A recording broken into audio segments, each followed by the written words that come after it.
Today I'm going to get out to the city and go have a hike through the forest to a couple of villages. There'll probably be one or two interesting things along the way, so why don't you come join me? So the city I live in, Kamensk-Uralskiy, is quite amazing really. It's completely surrounded by forest.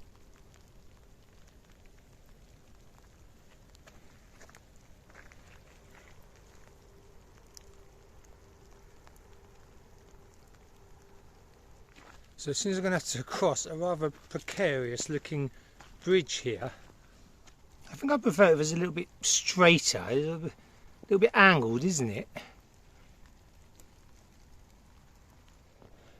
Okay, quite wobbly, and also an icy river down there. We don't want to end up in there. Cool bridge though. It's the bridge for the train from the city to Yekaterinburg, and the cargo route as well. In fact, something's coming now, I think. Cargo train. Now they are long. I mean, that could easily be like, you know, have to take 2 minutes to pass.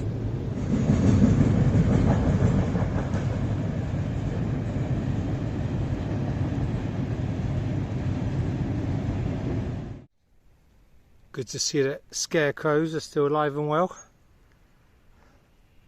Actually, that first scarecrow there, when I first glimpsed it, I thought it was a villager. I was about to say good morning to him. Although in Russia, strangers don't really say hello to each other. It's not like in Britain, where if you're in a remote place or in the woods or something like this, we're not going to meet many people. If you do meet someone, it's obligatory, isn't it, to say a hearty good morning or good afternoon to them. But yeah, in Russia, that doesn't really happen. You can take the boy out of Britain, but you can't take Britain out of the boy. If you're wondering why everything's locked up, it's because this isn't actually the village itself yet. I haven't got there, it's just on the outskirts. I guess these are allotments, so people lock it up to stop people taking all their vegetables. You can't grow vegetables over the winter months, so you have to grow them over the short summer period and then pickle them. Okay, so that sign shows that I've now officially left the city area and now heading towards the villages. This little settlement here seems to have gates as well leading into it. They're open now, maybe they close them sometimes for some reason. Okay, so here's the answer. So yeah, it's not a village at all, it's just another allotment, like in the Soviet days. So allotment here. And actually the gates do close at night. So the little homes you're seeing, they must be the famous Russian dacha, little country homes where people don't live full time, but they spend a lot of time there, especially in summer days.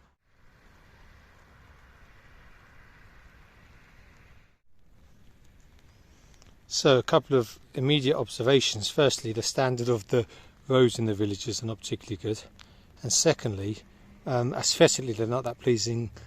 If you just see corrugated iron fences. Yeah, so villages in Russia, they're not pretty places like they are in Britain or France or loads of other places, as you can see. I think really traditionally, unlike in those places where wealthier people live, in Russia it's the poorer people that live in the villages. Traditionally, although saying you do see some okay houses, but no one really cares about the aesthetics. Like I say, all this corrugated iron everywhere, fences up everywhere. They're not pretty places to explore, that's for sure. This small little village has basically nothing apart from homes, but it does have a little library.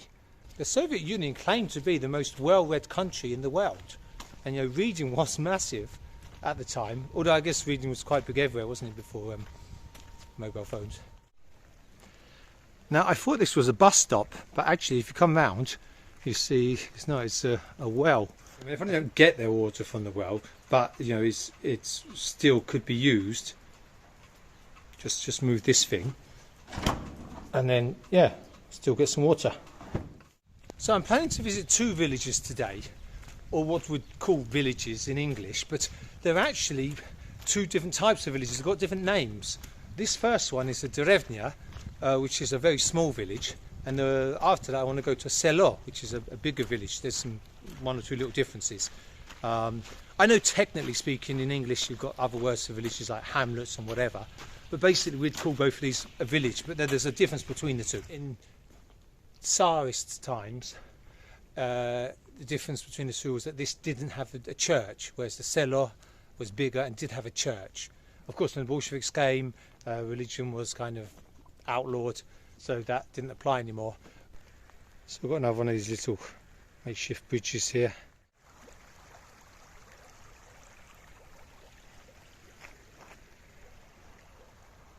Now, Kamensk-Uralskiy is a great place for rocks, basically. So if you're interested in archaeology, geology, that kind of thing. This is Russia, you know. Moscow, St. Petersburg. Is that the real Russia? Great cities, but real Russia? No. I think the villages is real Russia, surely. November is actually, by far and away, the most miserable month here, especially in Russia.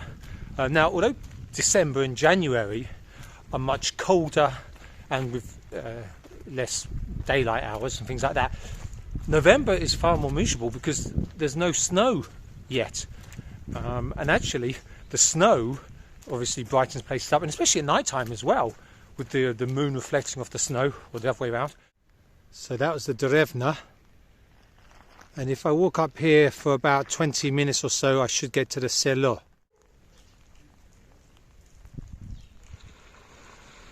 Here's another well. It's a bit simpler than the other one, but you know, same principle, of course. I think a lot of the little wooden homes that you see in the villages have long since become uninhabited. Okay, this well wins so far. This is the coolest. Look at this. Proper hole's got just open the door. Look, got the bucket there waiting. Oh my goodness. You know what? I don't think I've ever actually used a well before. Shall I give it a go?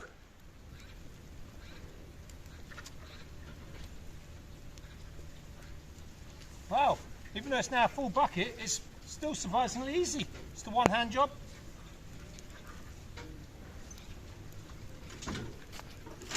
Oh, and here it is.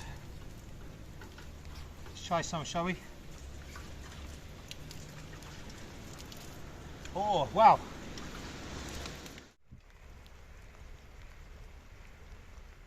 So now in the other village I want to see, and like I say, it's got a different status, and I'm expecting it to be a bit bigger with more amenities. Well, right away there's something that the other one didn't have, and that's a school. Here, no real improvement in the quality of the roads. Well, the main roads here are tarmacked, but yeah, the ones that aren't main roads like this aren't.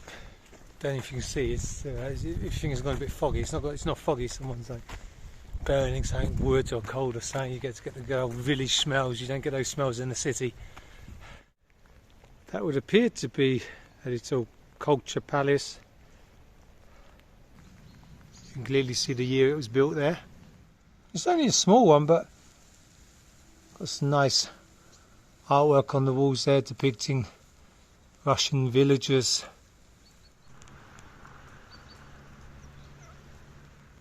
Of course, every village has a memorial to the Second World War. And what's interesting here, they've added one for the current war as well. It seems 6 people here from this little village have lost their lives. So wow, I mean, just from a tiny little village in the Urals, 6 people have lost their lives. I wonder how many in total, because I guess it's impossible to know, isn't it? Because like, Western estimates would obviously be highly inflated, and then Russian estimates would be, well, whatever the opposite of inflated is. So I guess, you know, you'll never know for sure. But then again, I guess the villages are where most of the soldiers are coming from. I guess that makes sense, doesn't it? You know, they haven't got careers necessarily, village people like people in the city, and also village people being poorer are more likely to be tempted by the huge amount of money being offered. So yes, so actually it is probably mostly villagers losing their lives as opposed to city folk. So yeah, I mean, in the first village there's no shops or anything. Look here, you've got 2 supermarkets, and of course you've got the obligatory Wildberries. One or two of you may have seen the video done a few months ago about the online shopping scene here. And yeah, I mean, it's a game changer for the villagers, especially, you know, before life in the village was tough. You didn't have access to anything, consumer goods, forget about them. But now you've got, you know, the world is your oyster, or at least, you know, Russia is your oyster.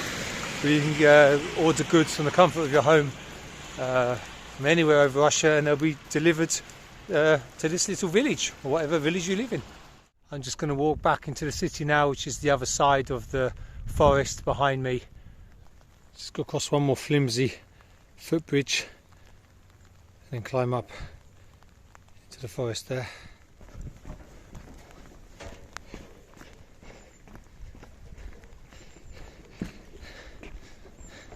I guess they're kind of fun if you're not of a nervous disposition.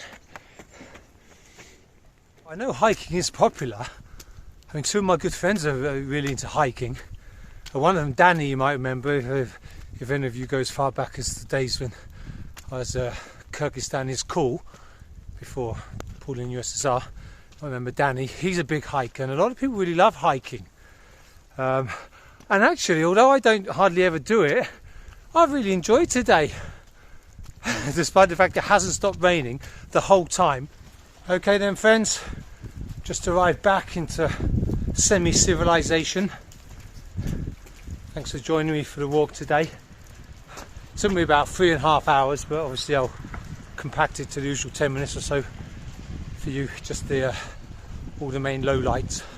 Okay, see you next time.